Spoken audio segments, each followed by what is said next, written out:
প্রিয় উপস্থিতি, আসসালামু আলাইকুম। এই যে হিট ওয়েভ বা তাপদাহ থেকে আমরা কীভাবে প্রিভেন্টিভ মেজার্সগুলো নিতে পারি, সেটা হলো কি, একটা হলো আমরা আমাদের লিভিং স্পেসটাকে ঠান্ডা রাখার ব্যবস্থা করব। কিভাবে সেটা আমরা ফ্যানের মাধ্যমে, এয়ার কন্ডিশনের মাধ্যমে, অথবা আমরা ভিজা কাপড় শুকাতে দিতে পারি ঘরের ভিতর, তাহলে কিন্তু রুমটা তুলনামূলক ঠান্ডা থাকবে।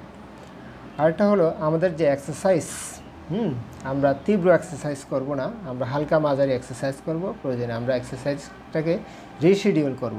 দিনের যেই সময়টাতে তুলনামূলক ঠান্ডা থাকে, সেই সময়টাতে আমরা এক্সারসাইজ করব অথবা ছায়াতে করব। আরেকটা হলো আমরা শর্করা জাতীয় খাবারটা বাড়াই দেব, আমরা প্রোটিনটা কমাই দেব, যাতে আমরা আমাদের রেনাল ফাংশন ঠিক থাকে, কিডনির উপর লোডটা যাতে কমে। আরেকটা হলো আমরা প্রচুর ইলেকট্রোলাইট সমৃদ্ধ তরল খাবার খাবো, ঠিক আছে, যাতে আমরা আমাদের তাস্টি হয়ে না যাই, পিপাসার্থ হয়ে না যায়। আরেকটা হলো আমরা অ্যালকোহল অ্যাভয়েড করব। আর সরাসরি আমরা রোদে যাব না যথাসম্ভব। আর হলো আমরা ছায়াতে অবস্থান করব। আমরা যখন ওয়ার্কিংয়ে থাকি 2 ঘন্টা পর পর আমরা 15 মিনিট ছায়াতে বিশ্রাম নেব। আরেকটা বিষয়, সেটা হলো যারা বিভিন্ন রোগের কারণে বিভিন্ন ধরনের ওষুধ খায়, কিছু কিছু ওষুধ কিন্তু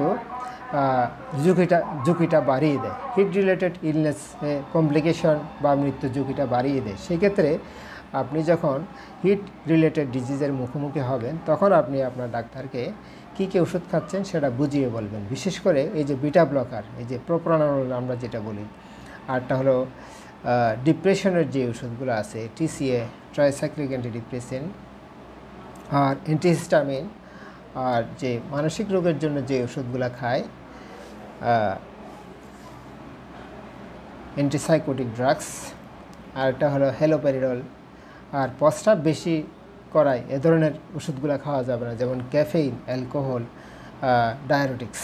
চা কফি বেশি ঘন ঘন খাওয়া যাবে না, এটাও এক ধরনের ডায়াবেটিক্স, প্রস্রাব বেশি করায়। আর একটা হলো এই যে ক্যালসিয়াম চ্যানেল ব্লকার, বিশেষ করে অ্যামলোডিপিন, আদার অ্যান্টিহাইপারটেনসিভ যেগুলো, এগুলো খেলে আমাদের অবশ্যই ডাক্তারকে জানাতে হবে। আর বিশেষ করে ডিগক্সিন, লিথিয়াম, ওয়ারফেরিন, এ জাতীয় ড্রাগগুলো যারা খায়, ওদেরকে হিট রিলেটেড ডিজিজের মুখোমুখি হলে তাদেরকে এগুলা সম্পর্কে সতর্ক থাকতে হবে এবং ফিজিশিয়ানকে জানাতে হবে। আজকে এইটুকুই। ভবিষ্যতে আমরা আরেকটা টপিক নিয়ে হাজির হব। আল্লাহ হাফেজ।